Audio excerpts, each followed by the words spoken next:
네, 경제 현장 오늘 주간 증시 전망으로 이어갑니다. 지난주 뉴욕 증시의 주요 지수가 사상 최고치를 기록하면서 여름 강세장에 대한 기대감이 높아지고 있습니다. 이런 상황에서 현지 시간 22일 발표되는 엔비디아의 1분기 실적과 23일 나올 미 연준의 5월 FOMC 의사록이 증시 랠리의 고비가 될 것으로 보이는데요. 이번 주 증시 전망 허재환 유진투자증권 리서치센터 상무 모시고 자세한 이야기 들어보겠습니다. 상무님 어서 오십시오. 네, 반갑습니다. 네, 안녕하십니까. 오늘 뉴욕 증시, 글로벌 증시에 영향을 미칠 주요 이벤트, 주요 이슈들이 많습니다. 그죠? 엔비디아 실적, FOMC 5월 의사록, 한국은행 금통위까지 있는데 지금 연준 위원들의 연설도 이번 주에 계속 이어진다는데 우선 크리스토퍼 왈러 이사, 이분이 좀 매파죠? 예, 매파이면서도 연준 내에서 조금 영향력이 좀 높으신 분이라서. 높으신 분이에요. 이분의 연설 그리고 이어지는 연준 위원들의 연설, 시장은 어떤 멘트가, 어떤 얘기가 나올 것으로 지금 기대하고 있습니까? 뭐 시장에서는 당연히 조금은 최근에 이제 경제 지표들이 일부 둔화가 되었기 때문에 조금은 완화적인 이야기를 좀 해줬으면 하는 기대감이 좀 있는 것 같은데 사실 3개월 연속으로 물가가 예상치를 상회를 했다가 이번에 처음으로 4개월 만에 처음으로 이제 물가가 예상을 하회했기 때문에 4월 CPI. 예, 그래서 당장은 뭐 완화적인 이야기를 하기보다는 좀 신중하자. 그러나 물가 둔화에 대한 기대감은 여전히 좀 유효하다라는 정도의 좀 원론적인 이야기를 하지 않을까 그렇게 좀 예상을 하고 있습니다. 금리 인하가 빨리 이루어질 거라는 너무 높은 기대감 갖지 마라. 약간 또 누르는 이런 형태의 얘기도 좀 나올 수 있겠네요. 네, 그렇습니다. 네. 그리고 또 FOMC 의사록, 5월 의사록이 현재 시간으로 23일 공개됩니다. 이 부분에서는 4월 CPI에 대한 평가는 좀 어렵겠죠. 어떤 내용이 담길까요? 아무래도 미국 경제에 대한 어떤 전반적인 이야기들이 좀 담길 것으로 예상이 좀 되고 있는데요. 예. 지금 미국 경제 지표들이 보면 약간 혼조를 보이고 있습니다. 네. 그러니까 일부 제조업 경기 지표들은 바닥인데 뚜렷하게 회복을 못하고 있고 또 그렇다고 해서 경기 고용이나 이런 지표들은 둔화가 되고 있는데 속도는 빠르지 않고 그래서 이런 상황에 대해서 전반적으로 FOMC 회의록에서는 뭐 그 미국 경기가 나쁘진 않다. 따라서 금리 인하에 대해서 좀 신중하자라는 이야기들이 좀 나오지 않을까라고 좀 보여지고요. 금리 인하에 대해서 신중하자. 예. 그런 이야기들이 좀 나올 가능성이 좀 높아서 뭐 5월 FOMC 의사록에서 그래도 조금 완화적인 이야기들이 좀 나온다라고 하면 시장에서는 좀 기대를 좀 많이 할 텐데 아직까지는 조금 더 좀 이른 시점이지 않느냐 이렇게 좀 판단을 하고 있습니다. 그러면 지금 월가에서는 금리 인하 시점, 뭐 첫 번째 인하를 단행할 시점이 여전히 한 9월 정도로 좀 보는 의견이 많은 편입니까? 네, 어떻습니까? 9월이 가장 많고요. 예. 최근에 미국의 소매 판매나 미국의 물가 지표가 조금 둔화가 되다 보니까 일부 이제 7월 인하론이 또 좀 부상을 좀 하고 있는 상황입니다. 7월까지. 네. 그러면 뭐 9월이나 7월에 되더라도 혹시 한 몇 차례 정도 인하될 거라는 확률이 가장 높습니까? 지금 현재로서는 올해 한 2번 정도 2번 정도. 인하 확률이 가장 높은 것으로 좀 추정이 좀 되고 있는데요. 예. 이미 시장에서 그러한 기대들을 많이 반영한 만큼 그 정도 인하를 가지고는 시장에 아주 긍정적인 모멘텀으로 작용할 가능성은 좀 낮지 않느냐 이렇게 좀 보고 있습니다. 아, 그래요. 이미 시장의 기대가 그렇게 되어 있기 때문에 과연 어떨 건가. 자, 이 또 엔비디아 실적이 이 FOMC보다 더 중요하게 생각하는 분들이 많더라고요. 네. 우리 이제 현지 시간으로 22일이니까 우리 시간으로는 23일 새벽이 되겠네요. 네, 그렇습니다. 과연 어떻게 나오느냐에 따라서 그동안 엔비디아 잠시 주춤했다 다시 뛰어오르느냐. 그러니까 여름 랠리를 이어갈 건지 아닐지. 야, 이게 좀 어떻게 보십니까, 이건 엔비디아 실적? 지금 현재 엔비디아 실적은 좋을 겁니다. 왜냐하면 그 2022년 11월에 AI 챗GPT가 나오고 난 다음에 엔비디아 실적이 예상을 하회했던 적은 한 번도 없었습니다. 그리고 항상 기대가 높았는데 그 높았던 기대치를 다 상회를 하면서 계속해서 실적 발표한 이후에 굉장히 강한 모멘텀을 주가가 좀 보여줬기 때문에 예. 뭐 이번에도 그러리라라는 기대감들이 좀 높은 상황인데요. 아무래도 이번에는 매출 같은 경우에도 한 지난해 같은 기간 대비 200% 이상, 200% 이상. 이익 같은 경우에는 한 4배 이상, 4배. 네, 4배 이상. 가까이 늘어날 것으로 예상을 좀 하고 있는 현재 시장에서 그렇게 예상을 좀 하고 있고 예. 아무래도 그거를 충족시킨다라고 하면 뭐 시장에서는 좀 긍정적으로 반영할 가능성이 좀 높다라고 보고 있습니다. 야, 매출이 200% 이상 늘어나고 이익이 4배 이상 늘어난다면 어마어마한 이 증가율이고 어마어마한 실적인데 만약에 늘어나더라도 이거보다 조금 못 미친다면 또 시장은 또 찬물이 될 수도 있겠네요. 네, 그렇습니다. 그리고 지난 1분기 실적들과 지난해 한 12월 실적을 이렇게 좀 살펴보면은 엔비디아는 좋은데요. 예. 엔비디아 이외의 다른 기업들, 다른 테크 기업들의 실적은 예상보다 그렇게 썩 좋지 못한 경우들이 좀 많았습니다. 예. 예를 들면 뭐 어떤 데를요? 뭐 텍사스 인스트루먼트라든지 인텔이라든지 음. 즉 AI 쪽에서도 AI와 관련된 반도체, 네. 그러니까 엔비디아와 일부 업체들만 실적이 좋고요. 그 외에 범용 반도체 업체들의 실적은 그렇게 썩 좋지 못하거나 기업들이 앞으로 올해 실적에 대해서 기대치들을 좀 낮추는 입장이다 보니 아무래도 엔비디아 실적이 그래서 더 중요할 것으로 예상을 좀 해볼 수 있을 것 같습니다. 엔비디아 실적 우리 시간으로 23일 새벽 과연 이 반도체 주가만이 아니라 글로벌 증시의 어떤 분수령이 되지 않을까 투자자들 주목하고 있는데 관련 얘기 들었고요. 오늘 우리 허재환 상무께서 쓰신 리포트를 보니까 지금 세계 글로벌 통화 정책이 그동안 뭔가 단일 대오처럼 움직이다가 일부 유럽 국가들 조금은 동조화 현상에서 벗어나는 탈동조화 현상이 일어난다고 하는데 왜 그런가요? 어떤 현상이에요, 이건? 그러니까 보통은 이제 미국이 주도하는 금융 통화 정책 시스템 내에서는 이제 미국의 금리 인상이 굉장히 좀 중요하고요. 그 금리 인하할 때도 이제 미국이 주도적으로 금리를 인하를 하는 그런 모습들이 좀 나타났었는데 예. 이게 지금 금리 동결 구간이 상당히 좀 길어지고 있다 보니까 그 사이에 내수 경제가 굉장히 안 좋은 국가들 입장에서는 점차 자기 국가들의 상황에 좀 더 맞는 통화 정책으로 먼저 이동하는 국가들이 좀 생기고 있는 것 같습니다. 네. 그러니까 대표적으로 스위스와 스웨덴이 미국에 앞서서 금리를 내렸고요. 이제 6월 달에는 ECB 그리고 영국도 금리를 인하할 가능성이 좀 크기 때문에 유럽연합도 6월에 예.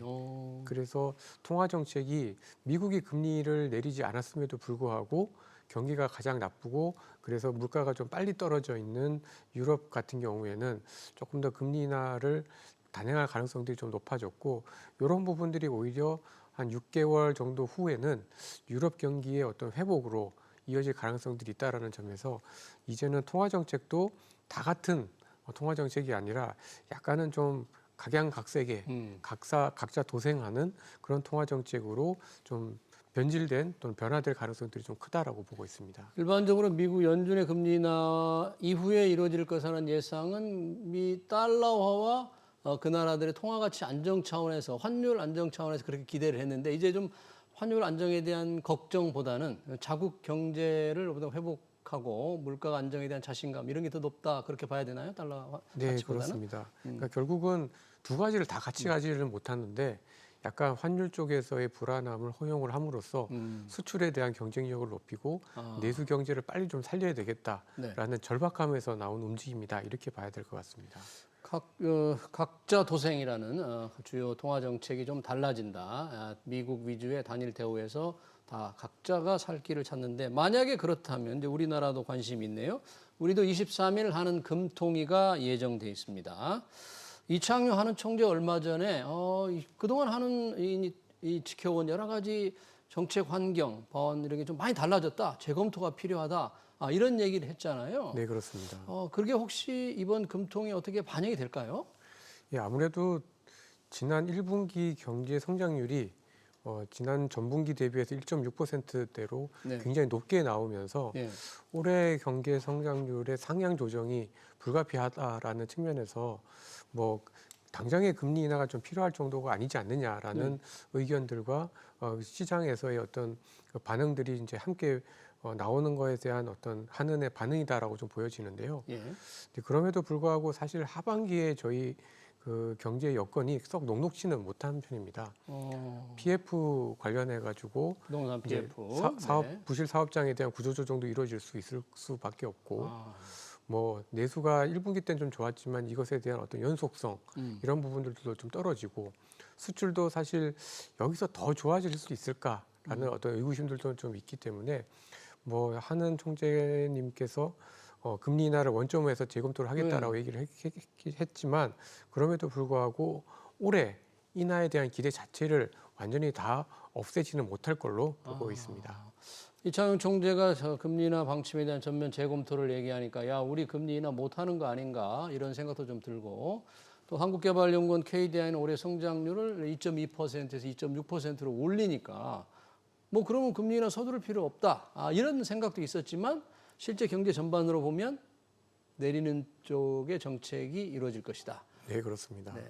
그럼 연준과의 어떤 유럽은 이제 각자 도생인데 우리도 연준과 조금 이 각자 도생으로 연준의 움직임과 달리 먼저 내리거나 또는 뭐 어떻게 할 수 있는 가능성 있을까요? 그럼 우리도? 저희는 이제 유로화보다는 아무래도 통화가 좀 불안하고 지금 최근에 통화가 원달러 환율이 1,400원대까지 갔다가 네. 다시 1,300, 5, 60원대까지 떨어지긴 했습니다만은 네. 여전히 코로나 이전에 비해서 굉장히 높은 수준이기 때문에 저희는 미국의 눈치를 안 볼 수는 없을 걸로 보여지고요. 환율 문제 때문에. 네. 네. 저희는 미국에서 금리 인하에 대한 어떤 강한 컨센서스가 생기는 그 시점 전후로 저희도 금리를 내리지 않을까라고 좀 평가를 하고 있습니다. 그러네요. 그럼 한국은행도 경제 성장률을 좀 상향 조정할까요? KDI처럼? 네, 그렇습니다. 그러니까 올해 1분기 때 성장률이 워낙 예상치를 상회를 했기 때문에 뭐 2분기, 3분기 때 경제 성장률이 예상했던 것보다 조금 낮게 나온다고 치더라도 2% 중반대 이상의 성장은 충분히 가능하기 때문에 올해 한은도 경제 성장률의 목표치, 전망치를 상향할 가능성이 상당히 높다라고 보여집니다. 네. 자, 우리 이제 우리 증시로 조금 넘어와 보겠습니다. 미국 뉴욕 증시는 주요 지수가 사상 최고치예요. 사실 뭐 뉴욕 증시뿐이 아닙니다. 지금 일본, 유럽의 주요 국가들 다 사상 최고치를 경신하고 있는데 그거에 비하면 우리 코스피, 코스닥, 우리 시장은 조금 상승 무드지만 상승세지만 굉장히 약하죠. 우리는. 네, 이 그렇습니다. 비교하면 어떻습니까? 우리의 시장의 정도.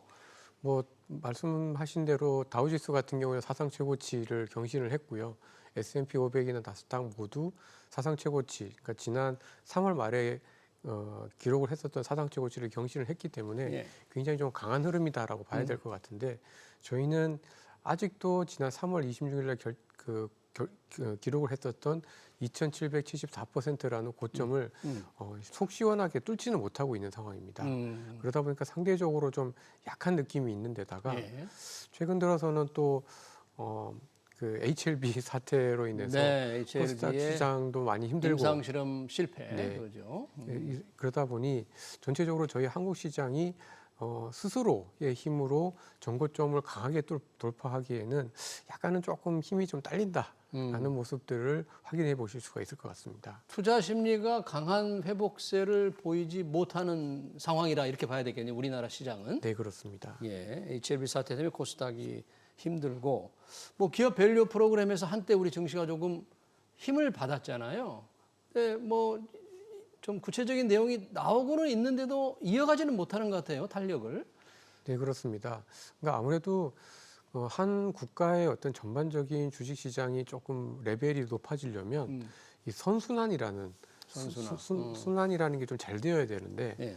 지금 어떻게 보면 약간 반도체를 중심으로 한 수출주들이 올해 상반기 때는 상당히 좀 끌고 갔다가 예.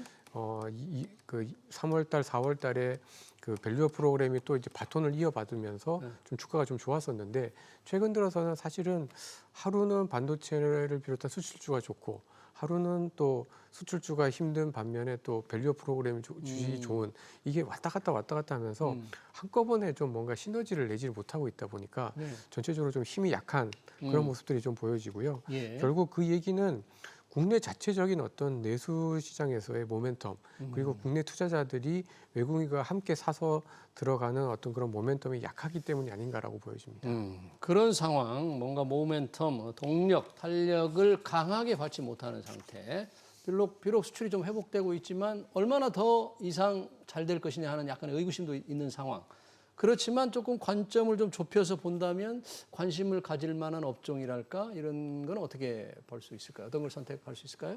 네, 두 가지 측면에서 살펴볼 수 있을 것 같습니다. 여전히 시장의 주도주는 여전히 수출주인 것 같고요. 수출주. 특히 최근 들어서 이제 반도체뿐만 아니라 뭐 기계라든지 조선이라든지 그리고 근래 들어서는 또 화장품 주식들 네. 그리고 화장품. 네, 그리고 요즘은 또 라면과 같이 네. 그 저희 K라면 뭐 대단해요. 네. 그렇게 해서 수출의 어떤 모멘텀이 있는 기업들의 주가는 여전히 좀 강한 편인 것 같고요. 예. 그다음에 상대적으로 지금 저희가 내수가 썩 좋지 않음에도 불구하고 구조적으로 조금 좋아지는 산업들이 있긴 합니다. 구조적으로 어떤 거죠? IT 서비스업처럼 IT 서비스업. 예를 들면 뭐 한컴이라든지 예. 더존 비즈원처럼 기업들을 대상으로 한 B2B 형태의 어떤 소프트웨어 업체들의 주가들은 괜찮을 걸로 보여집니다. 네. 그래서 좀 여전히 이제 좀 그 IT 중심으로 가져가되 수출과